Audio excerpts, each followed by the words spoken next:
Senhor, né? Também aos irmãos que acompanham a transmissão, que Deus possa abençoar a sua vida. Juízes, capítulo 6, versículo 1 até o versículo 10, conta a história de um chamado. Conta a história de um homem que foi levantado por Deus para uma missão nobre de resgatar uma história, resgatar um povo, resgatar os filhos de Israel. Juízes, capítulo 6, versículo 1 ao 10, diz: Porém, os filhos de Israel fizeram o que parecia mal aos olhos do Senhor. E o Senhor os deu na mão dos midianitas por 7 anos. E, prevalecendo a mão dos midianitas sobre Israel, fizeram os filhos de Israel para si, por causa dos midianitas, as covas que estão nos montes, e as cavernas e as fortificações. Porque sucedia que, semeando Israel, subiam os midianitas e os amalequitas, e também os do Oriente contra ele subiam. E punham-se contra eles em campo, e destruíam a novidade da terra, até chegarem a Gaza. E não deixavam mantimento em Israel, nem ovelhas, nem bois, nem jumentos. Porque subiam como seus gados e tendas, vinham como gafanhotos em tanta multidão, que não os podiam contar. Nem a eles, nem aos seus camelos entravam na terra para destruir. Assim, Israel empobreceu muito pela presença dos midianitas. Então os filhos de Israel clamaram ao Senhor. E sucedeu que, clamando os filhos de Israel ao Senhor, por causa dos midianitas, enviou o Senhor um profeta, filho de Israel, que lhe disse: Assim diz o Senhor Deus de Israel: Do Egito eu vos fiz subir, e vos tirei da casa de servidão, e vos livrei das mãos dos egípcios, da mão de todos quantos vos oprimiam, e eu os expeli de diante de vós, e vós dei a sua terra. Eu vos disse: Eu sou o Senhor vosso Deus. Não temais aos deuses dos amorreus, em cuja terra habitais, mas não destes ouvidos à minha voz. Amém? Deus, ele permite por 7 anos o povo passar por uma tribulação, o povo passar por uma adversidade. O grupo de louvor cantou aqui, né? Quando o mar e o trovão vêm. E Deus permitiu o povo passar por essa tribulação, porque eles se afastaram da vontade de Deus, porque eles deixaram de fazer a vontade de Deus. Então eles se afastam. E Deus, ele tem os seus meios para trazer aquele que está longe para perto. Deus tem os seus meios de saber trabalhar. Às vezes nós nos preocupamos e queremos ensinar Deus a trabalhar. Às vezes nós falamos: Deus, mas se o Senhor fizer assim, se o Senhor fizer assim, tudo bem, você deve ter essa conversa com Deus. A Bíblia diz: pedi, pedi, e dar-se-vos-á, batei, batei, e abrir-se-vos-á. Essa conversa você precisa, mas Deus é o Deus que trabalha de uma forma que ninguém trabalha. E por esse meio Deus começou a trabalhar na vida do povo de Israel, para que eles aprendessem e para que eles voltassem a fazer aquilo que era de acordo com a vontade de Deus. Nós sabemos a nossa posição diante de Deus. Nós sabemos como está a nossa vida diante de Deus. E Deus também conhece como está. Deus, então, com a permissão dele, ele permite que os midianitas, por 7 anos, praticamente escravizem o povo de Israel. Porque no texto que nós lemos, fala que o povo de Deus, ele plantava, o povo de Israel, ele plantava, mas vinham os midianitas e saqueavam. No texto que nós lemos, nós vimos que o povo de Deus, ele guardava o que ele juntava, mas vinham os midianitas e roubavam. Os midianitas, eles vinham e levavam os bois, os camelos, os gados, ele levava tudo que o povo de Deus tinha construído. Mas esse processo fazia parte do plano de Deus. Tudo estava no controle de Deus. E essa fala, olha irmão, não se preocupe, não se desespere, porque Deus está no controle de tudo. Não é uma frase somente que você ouve com uma certa frequência na igreja. Talvez é uma frase que você já está acostumada, já é um jargão na vida dos crentes, mas não é só uma frase, é a confiança que você deve ter que Deus está no comando de todas as coisas. O povo de Israel, talvez ali por esses 7 anos, ele podia às vezes pensar, olha, estamos perdidos, quem que vai nos salvar? Estamos aqui trabalhando, mas logo vem o midianita roubar. E os midianitas, eles eram povos nômades, e onde eles passavam, eles iam pegando as coisas, e por muitas vezes eles se reuniam com outros grupos, com outros povos, para fazer um grupo maior ainda, para poder saquear, para poder tomar, tornando-se um número elevadíssimo. Saqueavam a agricultura, saqueavam os rebanhos dos hebreus, por 7 anos.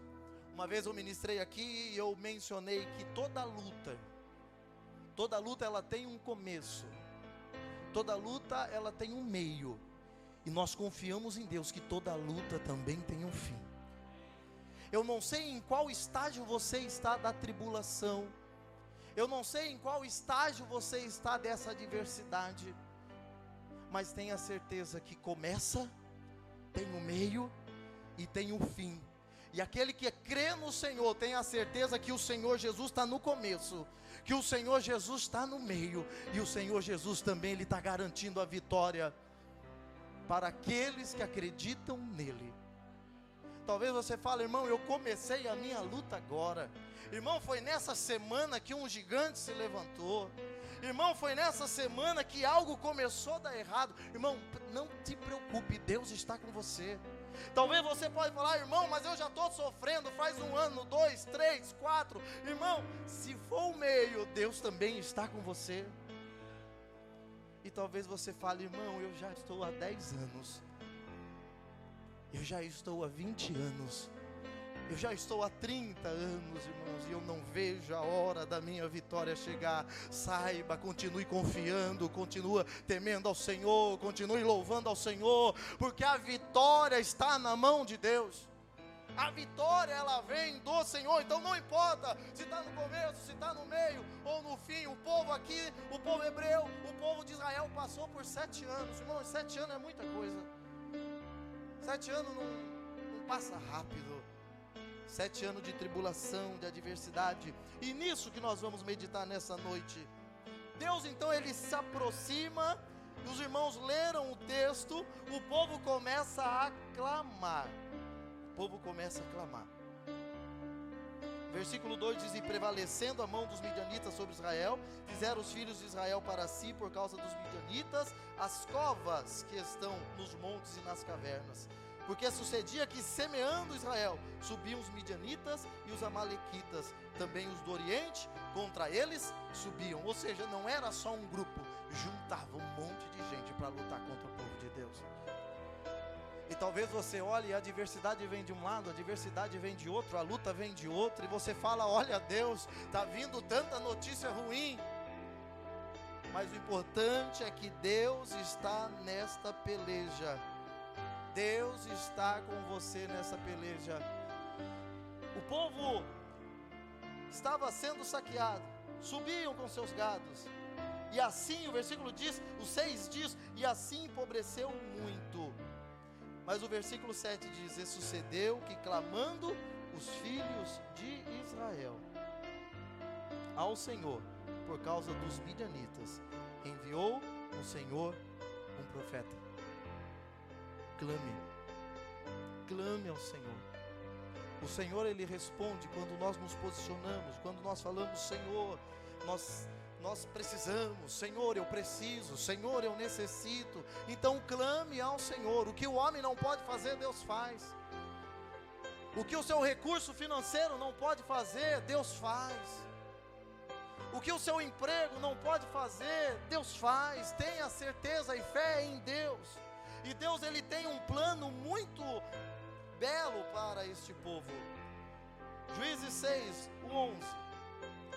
Ainda o capítulo 6, o versículo 6 ao 11, 6 e 11.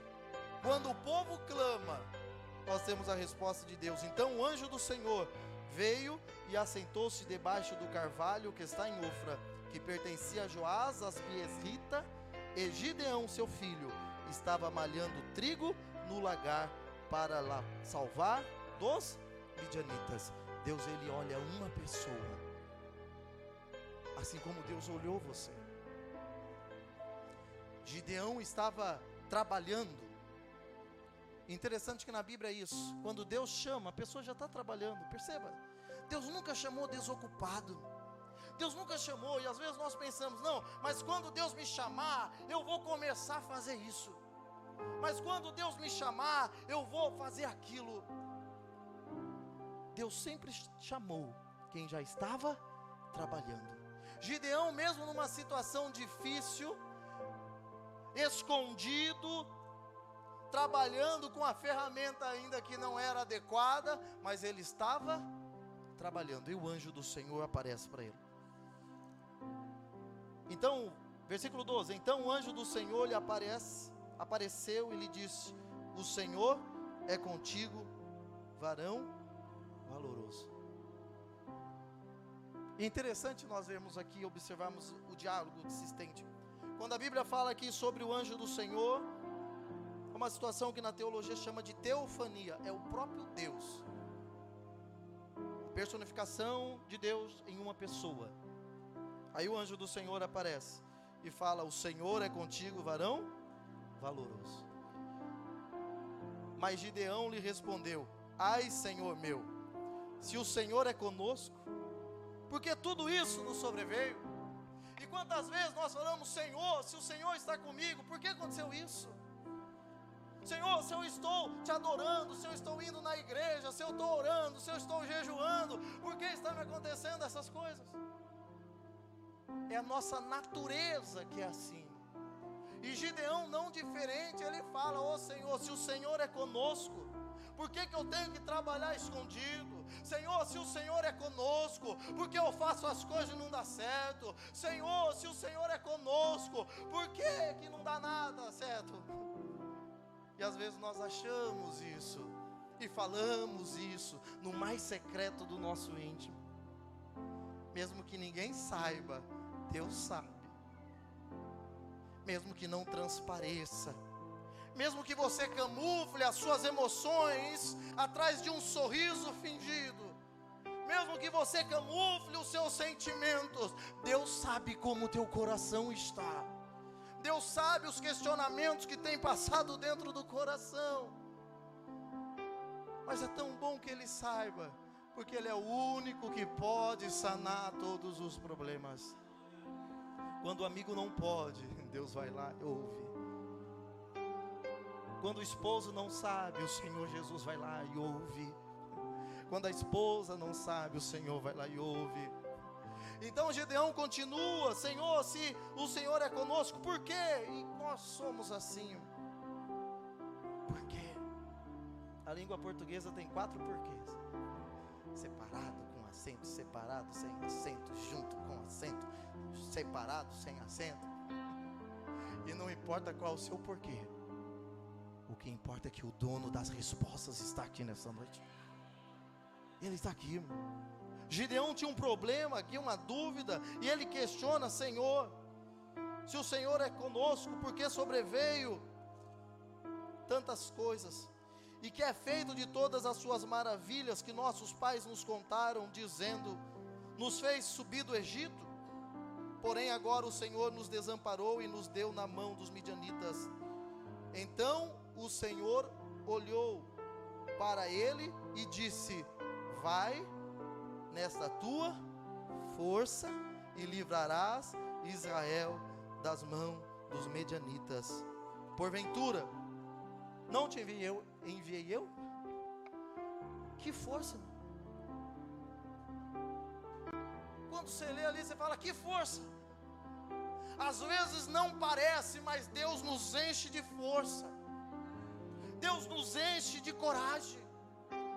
Deus nos enche de unção do Espírito Santo para fazer as coisas acontecerem, não por aquilo que nós somos, não por aquilo que nós temos, mas pela graça e pela misericórdia de Deus. E às vezes você fala, eu preguei aqui sobre esses dias, eu estou só um caco, eu estou sem esperança. E olha que Deus fala para ele, vai nessa tua força, porque Deus via que lá tinha força, mesmo onde ele não via. Deus te conhece melhor do que você mesmo. Deus te conhece melhor que você mesmo. Ele sabe como está o seu coração. E ele disse, ai Senhor meu, com que livrarei Israel? Eis que a minha família é a mais pobre em Manassés, e eu o menor da casa de seu pai. E o Senhor lhe disse, porquanto eu hei de ser contigo. Vai nessa tua força, irmão. Vai nessa tua força, irmão. Vai nessa tua força, jovem. Vai nessa tua força, porque o Senhor irá contigo. Tu ferirás os midianitas como se fosse um só homem. E ele lhe disse, se agora tenho achado graça aos teus olhos, dai-me um sinal, que és o que comigo fala. Rogo-te que daqui te não apartes, até que eu venha a ti, e traga o meu presente, e ponha perante ti. E disse, eu esperarei até que volte. Ele tem um diálogo com o próprio Deus. Deus fala, vai. E ele fala, como? Deus fala, vai. E ele fala, mas eu. E esse às vezes é um diálogo que nós temos com Deus. Deus já por inúmeras vezes tem falado, vai filho. E por muitas vezes Deus já tem falado, vai, eu te ajudo, eu estou contigo. E por muitas vezes também nós falamos, não Deus, tem outro melhor do que eu. Mas Deus viu em ti algo precioso, filho. Deus viu em ti algo que o mundo não viu. Deus viu em ti e quer te encher do Santo Espírito, para você fazer a obra de Deus, para você se posicionar, para você receber as bênçãos do céu. É você mesmo, filho. Nós temos aqui algumas etapas, e que Gideão vai passando por algumas etapas, e a primeira etapa que tem aqui nesse texto é a etapa do sofrimento. E uma coisa para nos tirar a paz é quando passamos por sofrimento, quando passamos por ondas, quando passamos por tempestade, quando passamos por muralhas, quando passamos por vendavais. Eu não sei o que você chama o sofrimento, mas saiba que Deus está contigo para fazer vencer, para te fazer vencedor. O sofrimento que passamos não pode fazer nós parar. Atos 20, o apóstolo Paulo, 20, do 18 ao 20, o apóstolo Paulo, ele declarando aqui, os irmãos já conhecem a história de Paulo, e já pensou se Paulo fosse parar pelo sofrimento que ele estava passando? E tendo ele chegado, disse-lhe, vós bem sabeis de que modo me tenho portado entre vós, sempre desde o primeiro dia em que entrei na Ásia, servindo ao Senhor com toda humildade e com lágrimas. Algumas traduções vai falar, e com sofrimento, com lágrimas, com sofrimento, com provações que pelas ciladas dos judeus me sobrevieram. Como não me esquivei de vos anunciar coisa alguma que útil seja, ensinando-vos publicamente e de casa em casa. Paulo estava falando assim, olha, eu estou passando por sofrimento, mas eu vou continuar pregando o Evangelho. Eu estou passando por provação, mas eu não vou olhar para trás. Eu estou passando por adversidade, mas eu não vou desistir.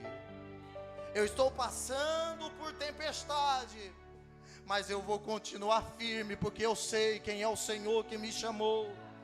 não foi o homem que te chamou, não foi o ministério que te chamou, não foi o patrão que te chamou, quem te chamou foi o próprio Senhor Jesus.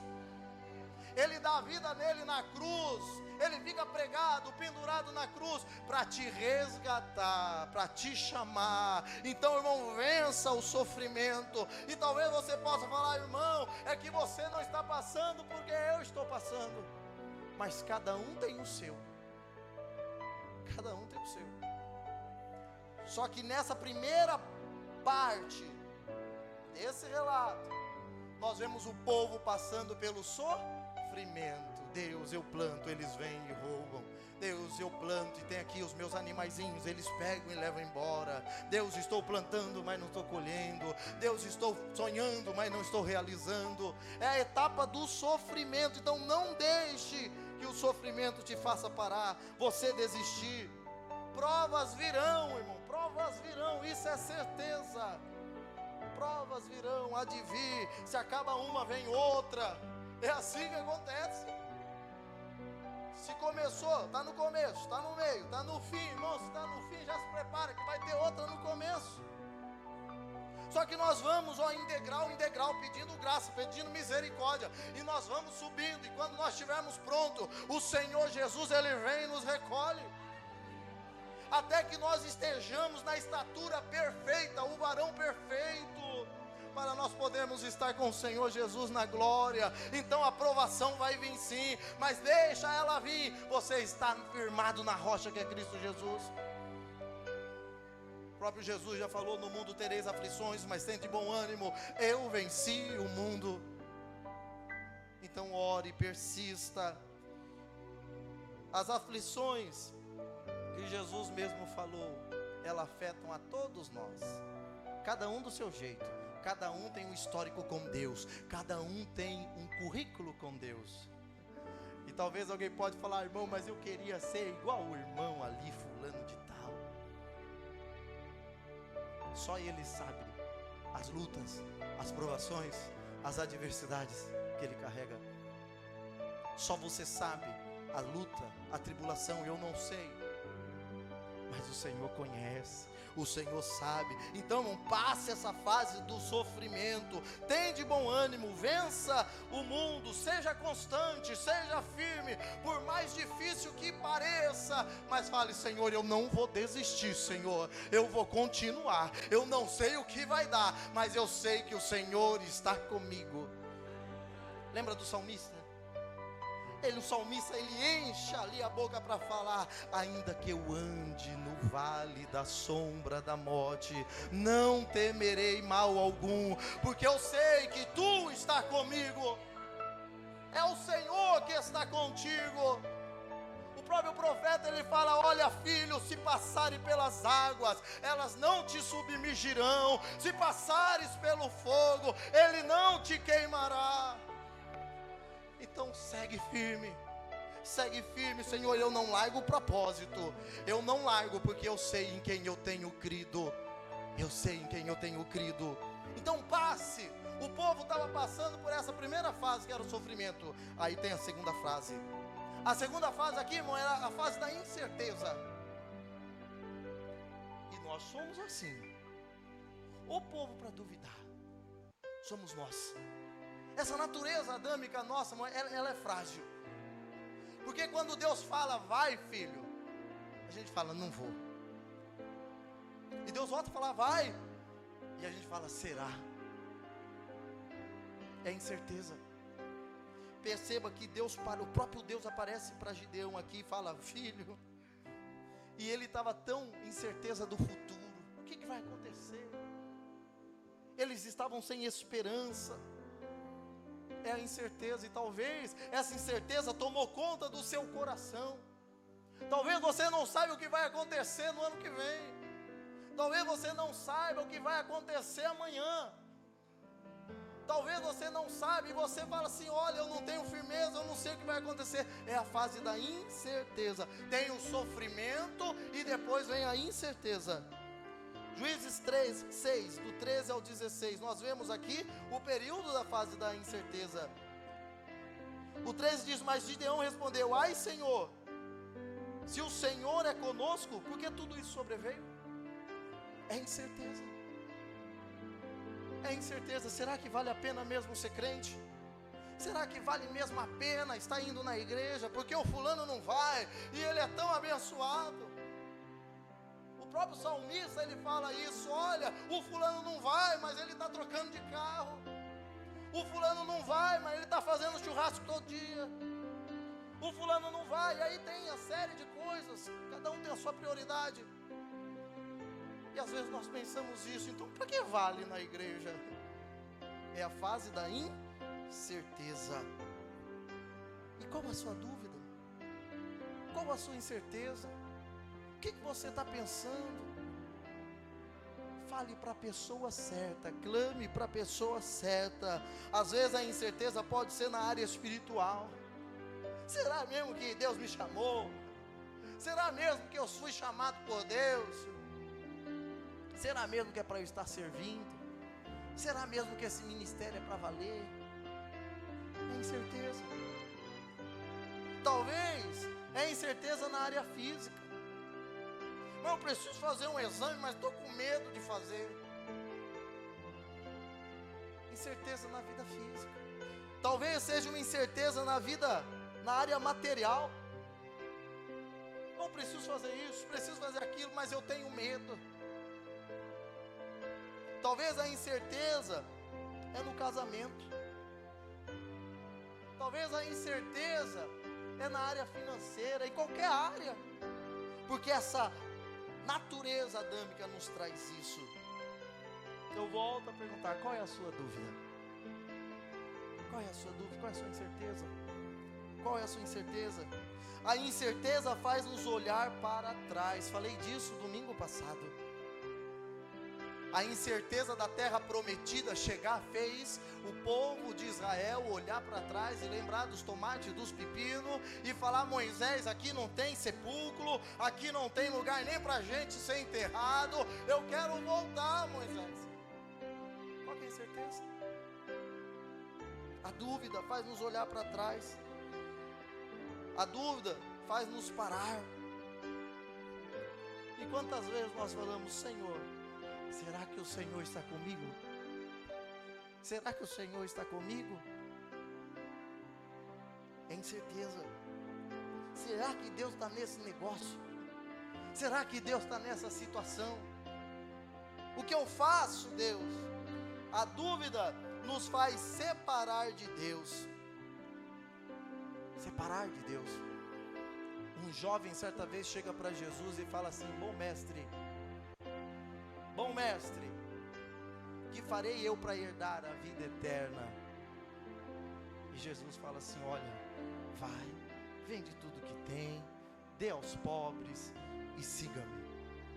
Aí chega, aí, certeza, vender tudo, e depois, certa vez Jesus estava pregando e os discípulos se preocuparam pela hora, pelo tempo da ministração, e chegaram alguns discípulos para Jesus e falaram assim: Senhor, despede o povo, Senhor, para que eles vão, para que eles se preocupem com as coisas. Quem tem fome vai comer, quem está com sono vai descansar. Jesus fala: vai também, que aí vai. E aí eles falam: para onde iremos nós, se só tu tem palavra de vida eterna?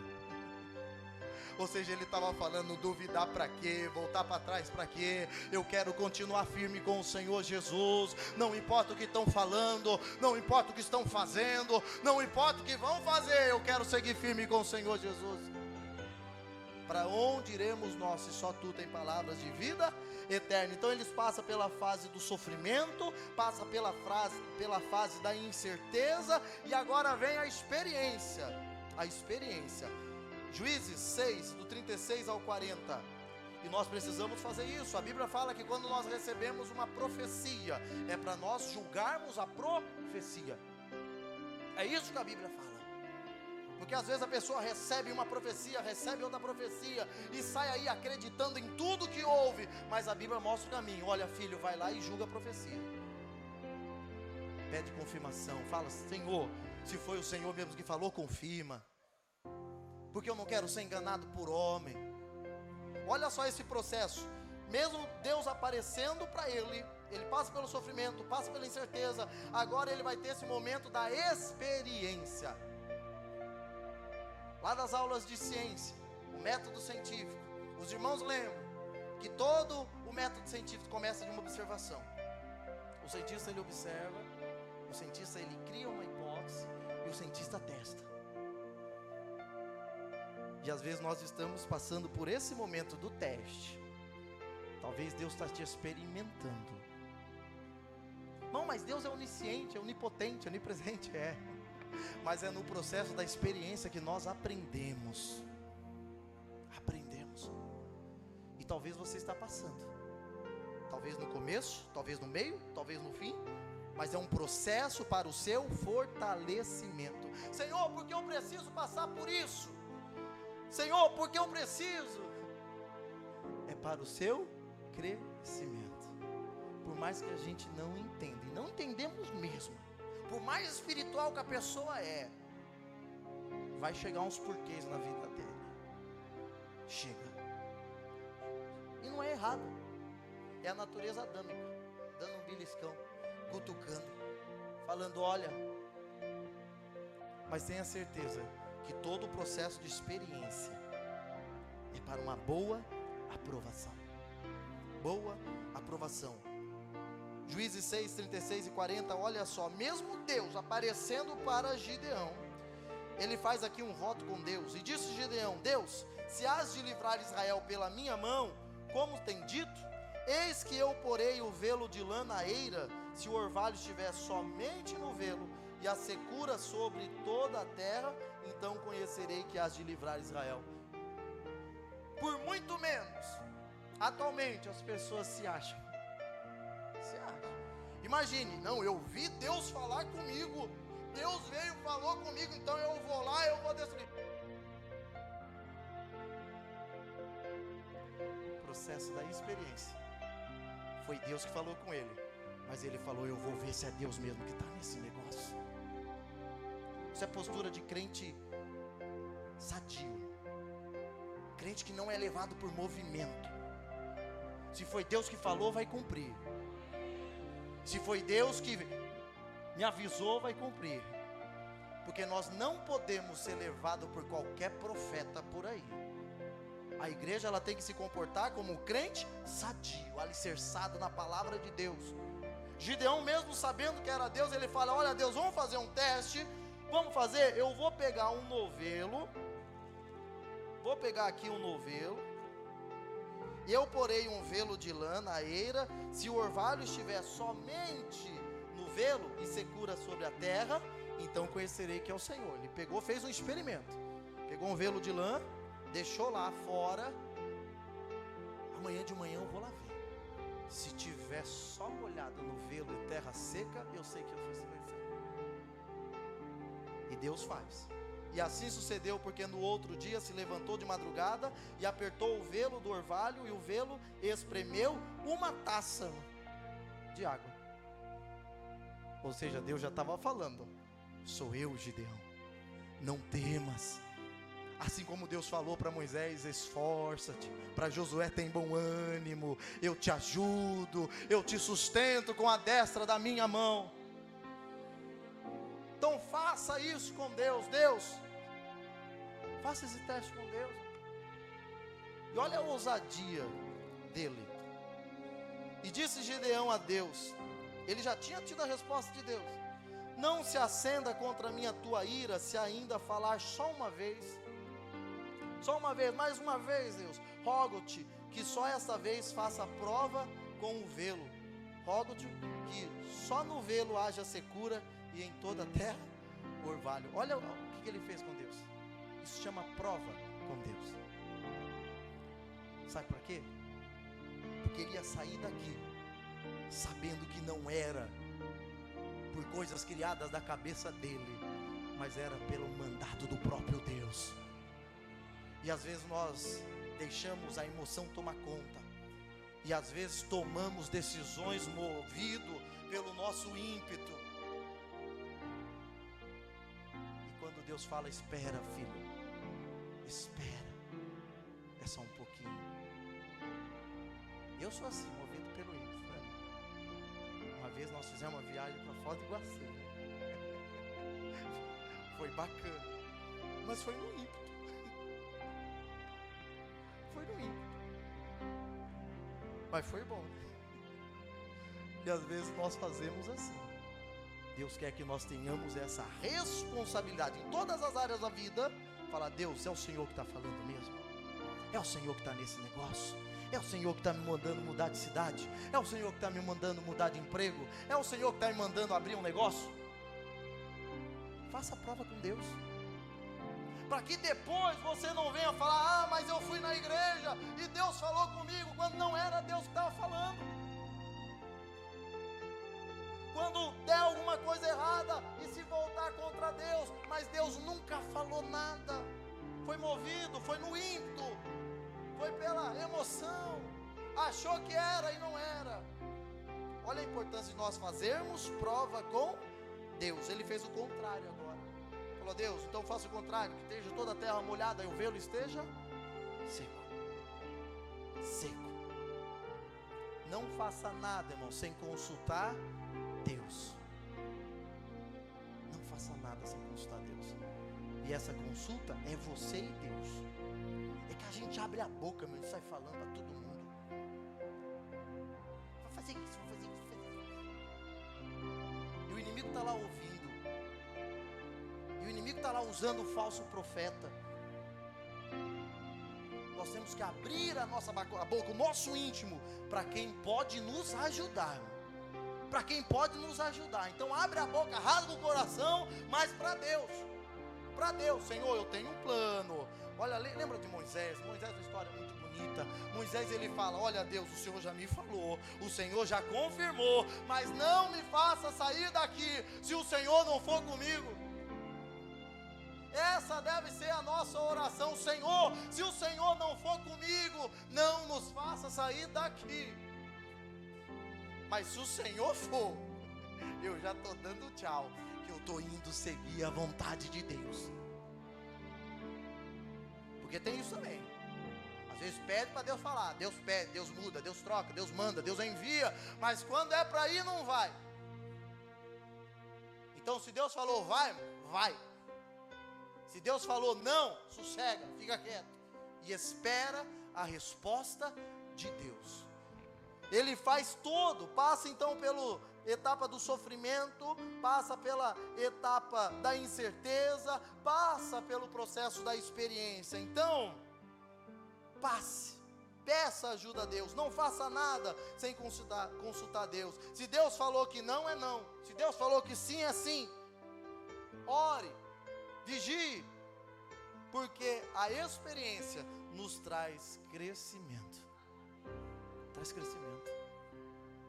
É nesses processos que Deus vai nos ensinando. É nesses processos.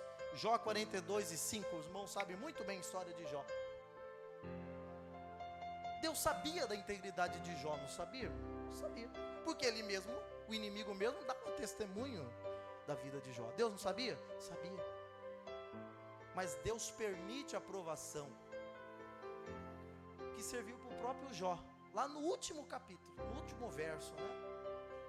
Olha o que Jó fala: com ouvidos eu ouvira falar de ti. Mas agora quando? Depois da experiência, depois da provação, depois da adversidade, depois da muralha, depois do gigante, depois das ondas, do vento, do que for. Agora te veem os meus olhos, porque é na provação que nós estamos pertinho de nosso Deus. Então está passando por um momento de experiência, está passando por um momento de provação, saiba que é para o seu próprio crescimento. E eu já falei aqui, às vezes eu mesmo passo por algumas situações que eu falo para Deus: para que é isso? Lembra o versículo que diz assim? O versículo que a Aline sempre fala: tudo coopera para o bem daqueles que amam a Deus. E eu falo assim: cooperar para quê? Para quê? O que isso vai me ser útil? Estou arrebentado. será que vai cooperar para alguma coisa? Mas a Bíblia, ela é clara, tudo coopera para o bem. E às vezes eu conversei com uma pessoa, a pessoa falou assim, olha, mas está todo desse jeito, eu não vejo mais saída, não vejo mais solução, e não sei o que lá, não sei o que lá. Deus sabe de todas as coisas. Por mais difícil que sejam, está tudo no controle de Deus. Mesmo que nós não saibamos hoje, mesmo que nós morramos, mas lá no céu nós vamos ter a certeza. E talvez se você não souber, no dia que você estiver no céu, você fala, Senhor Jesus, eu queria que você explicasse para mim aquilo. E tenha certeza que Deus vai falar assim, ou Jesus vai falar assim, filho, é para o seu próprio bem. É para o seu próprio bem. Tem gente que chora e luta, perdeu um emprego, e eu perdi o emprego, o que eu vou fazer agora? Mas depois disso Deus dá um start nele, Deus dá uma ideia, ele vira um empreendedor e ele acaba sendo tendo muito mais benefício do que era antes. Mas quando passou pelo processo não entendeu. É isso que nós precisamos entender. Fase da experiência. Jó, ele fala, olha, antes eu conhecia só de ouvir, mas agora eu te vejo face a face. Eu tenho certeza que Deus está comigo. A fase da provação. Deus, ele provou que estava com ele. Isso que importa. Isso que importa. Não se preocupe, irmão, se tem alguém te vendo. Não se preocupe se tem alguém te curtindo, que agora é a coisa da curtida. Se preocupe com a aprovação de Deus. Deus, ele aprova. Deus, ele aprova. Deus, ele curte. E a curtida de Deus não é a curtida falsa. A curtida de Deus é a curtida que ele te aprova. Muitos andam por aí buscando a aprovação do homem. Mas a nossa aprovação nós precisamos buscar de Deus. Busque na oração, na consagração, no jejum, na fidelidade a Deus. E o Senhor vai te aprovando. Percebam que Deus já tinha aprovado Gideão. Deus já tinha aprovado ele. Deus foi lá e chamou ele. Mesmo ele não sabendo que era aprovado, Deus já estava falando, olha filho, foi você. Foi você o escolhido que vai livrar o povo dos midianitas. Então a quarta fase é quando ele vem aqui a aprovação. A quinta fase, para nós terminarmos, é a fase da vitória. É o final da história. E se Deus quiser, está acabando. Porque Ele vai nos aprovar e vai nos dar vitória. Seja em qual área for, seja o impossível que for, mas Deus vai te dar vitória. No tempo determinado por Deus. Eclesiastes fala, né? Há um tempo determinado para todas as coisas. E no tempo de Deus, a vitória vai chegar na nossa vida. Assim como chegou para os filhos de Israel. Assim como chegou na vida do povo hebreu. Uma vitória que parecia impossível. Uma vitória que parecia impossível. E essa vitória, ela vem por meio da obediência e da comunhão com Deus. Obediência e comunhão com Deus. Porque às vezes nós estamos pedindo, Deus dá vitória, Deus me abençoa, mas nós estamos com os nossos passos longe de Deus. A vitória aqui para o povo de Israel foi quando eles se voltaram a Deus. Deus escolhe um para livrar o povo. Comunhão e obediência a Deus. Se você não tem, peça a Deus. Quem tem, continue pedindo a Deus. E a vitória vai chegar nas nossas vidas. Deus, Ele continua falando, e os irmãos já sabem muito bem o final dessa história. Deus fala para Gideão, Gideão, é você que vai. E aí Gideão fala assim, olha, Deus fala para Gideão, levanta um exército. Levanta um. E Gideão reúne 32, quantos?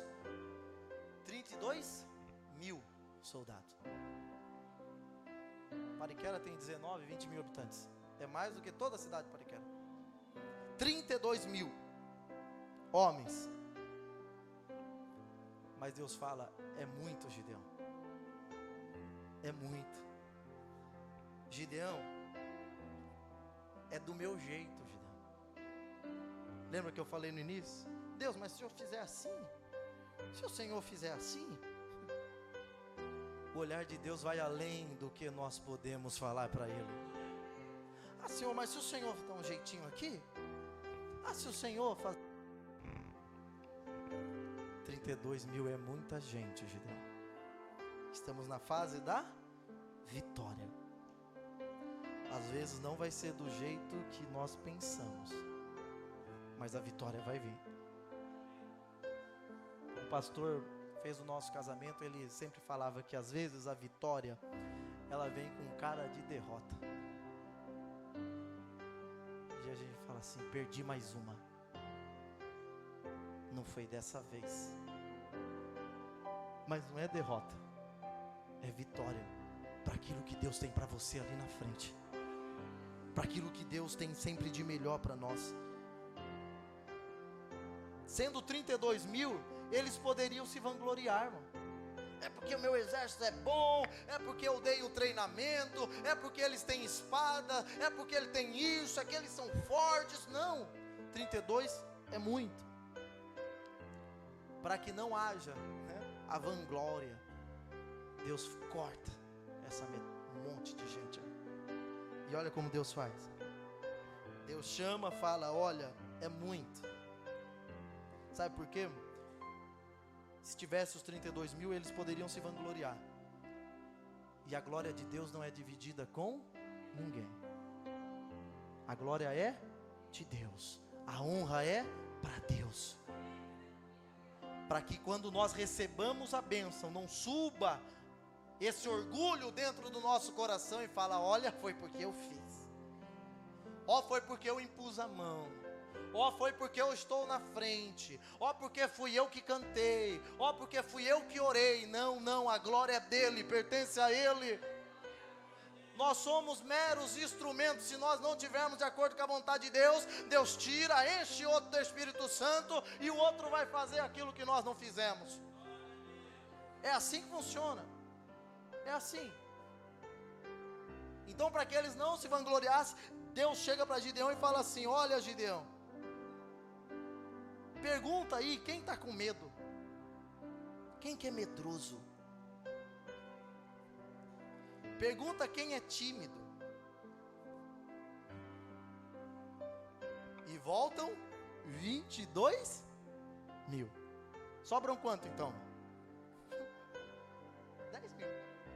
Tinha 32. Só de medroso e tímido voltam 22.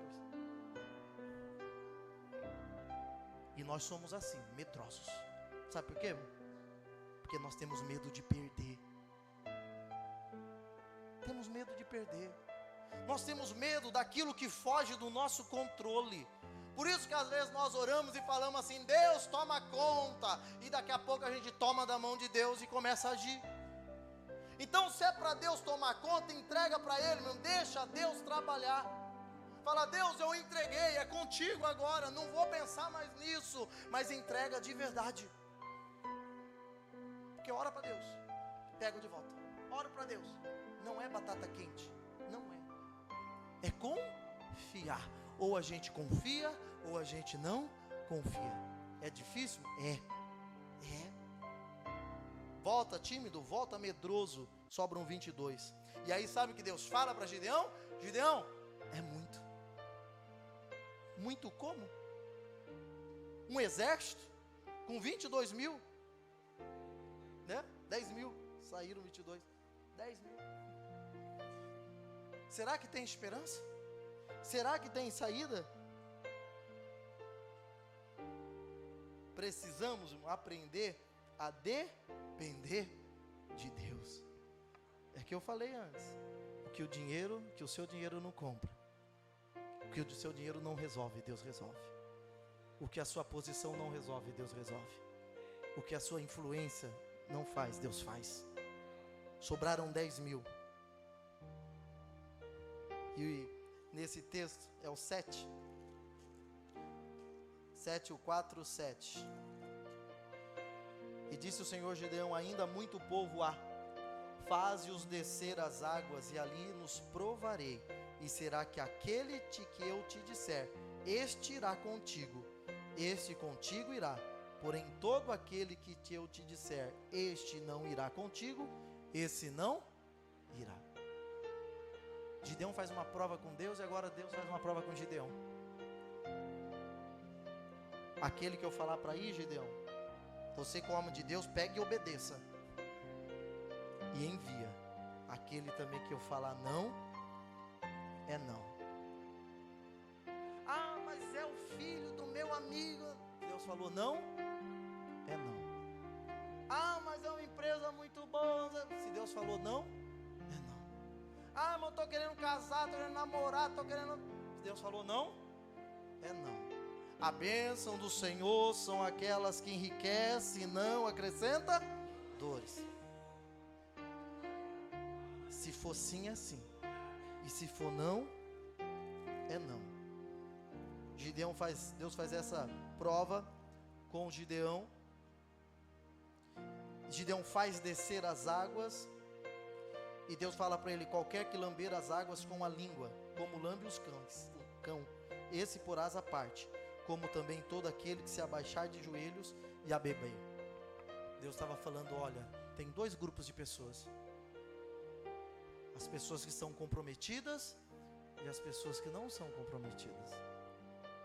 Eles estavam sendo separados para uma guerra. E aí Deus fala: olha, vai lá.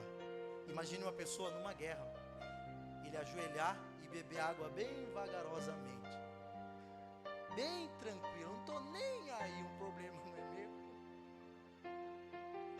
Deus fala: esse não. Mas aquele que no meio da guerra, talvez já com uma espada na mão, empunhando já a espada, aí só olhando para o lado, preocupado, Deus fala: separa eles. Separa eles. Deus chama pessoas comprometidas com a obra dele. Deus chama pessoas que estão dispostas a servir, dispostas de verdade, não é só de falar, dispostas de verdade. E foi o número dos que lamberam levando a mão, a boca, 300 homens, dos 10 que sobraram, né? Dos 10 mil, 300 homens. E o irmão já conhece a história, o fim da história. Vamos nos colocar em pé?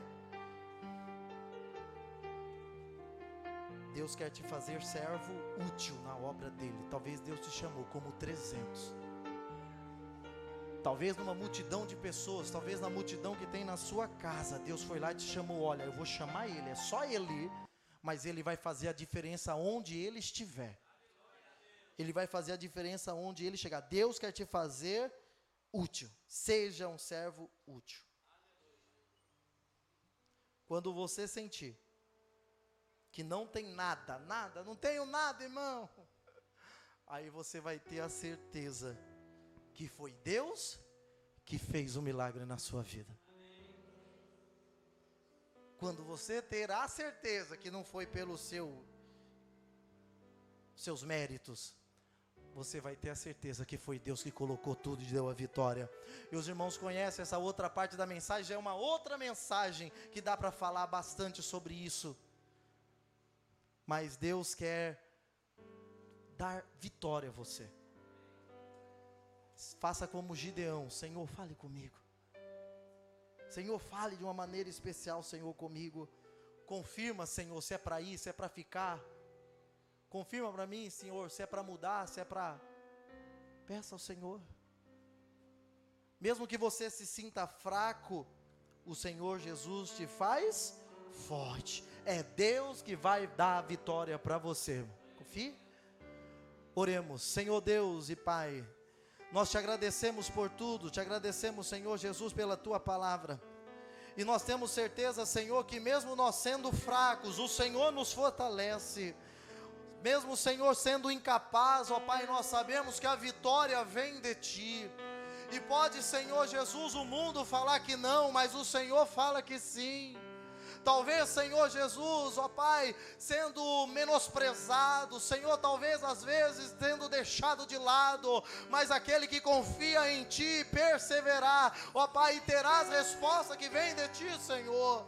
Ó Pai, nós cremos que o Senhor é o Deus do impossível. Sabemos, ó Pai, que o Senhor entra onde ninguém entra. Sabemos que o Senhor faz milagre, ó Pai querido, onde não tem mais esperança, onde não tem mais saída. Então, ó Pai, como foi na vida de Gideão, Senhor, como foi, Senhor Jesus, de uma forma milagrosa, Pai, livrando o povo Teu daquele exército, ó Pai, nós temos a certeza que assim também o Senhor fará na nossa vida. Senhor, nós apresentamos a Ti as nossas incertezas, sejam elas qual forem, ó Pai, incerteza na área conjugal, incerteza na área material, incerteza, Senhor Jesus, na área financeira, na área física, na área espiritual, é no nome de Jesus, ó Pai, que nós pedimos a Ti, Senhor.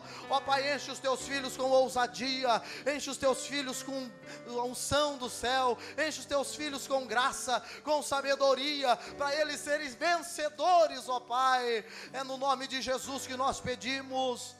Senhor Jesus, todo sentimento de fracasso, todo sentimento de tristeza, todo sentimento de derrota, todo sentimento de que não vai dar certo, nós repreendemos em nome do Senhor Jesus, e o Senhor levantará aqui, Senhor, pessoas fortes, ó Pai, pessoas rebustecidas do Teu Espírito Santo, pessoas com ousadia, ó Pai, assim como levantou Gideão, mesmo desacreditado, mesmo estando numa situação difícil, o Senhor conhece, ó Pai, a cada situação, o Senhor conhece, ó Pai querido, então é no nome de Jesus que nós pedimos, vá de encontro a esse impossível, vá de encontro, Senhor Jesus querido, fazendo milagre, trazendo cura, trazendo restauração, renovando sonhos, renovando projetos, ó Pai, trazendo coisa nova na vida dos Teus filhos, ó Pai, é o que nós pedimos.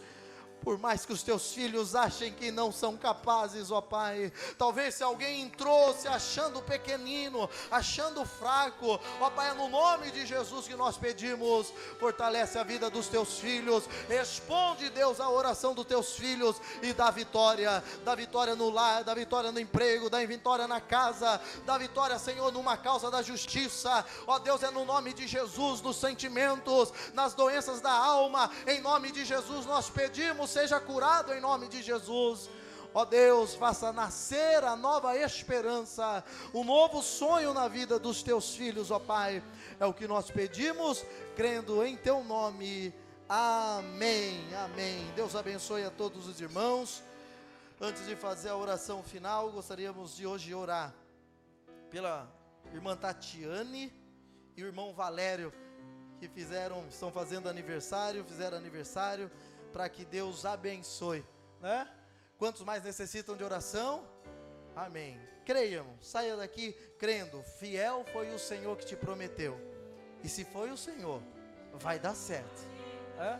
A irmã Mila mencionou aqui no culto, né? Às vezes parece que não está, às vezes parece que não está fazendo, às vezes parece que Deus está em silêncio, mas o silêncio de Deus não quer dizer que Ele não esteja fazendo. Deus está fazendo, e Deus conhece lá o lugar certinho do que precisa ser feito, amém?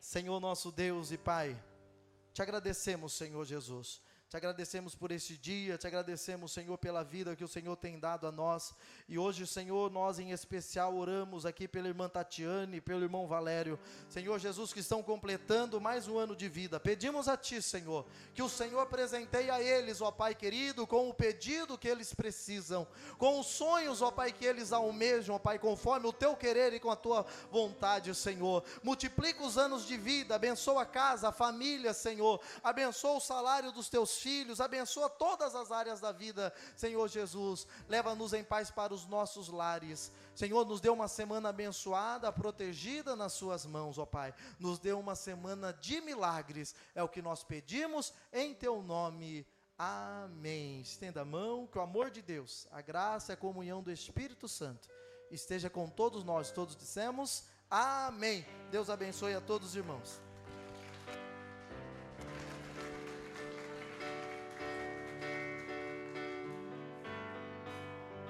Parabéns pra você.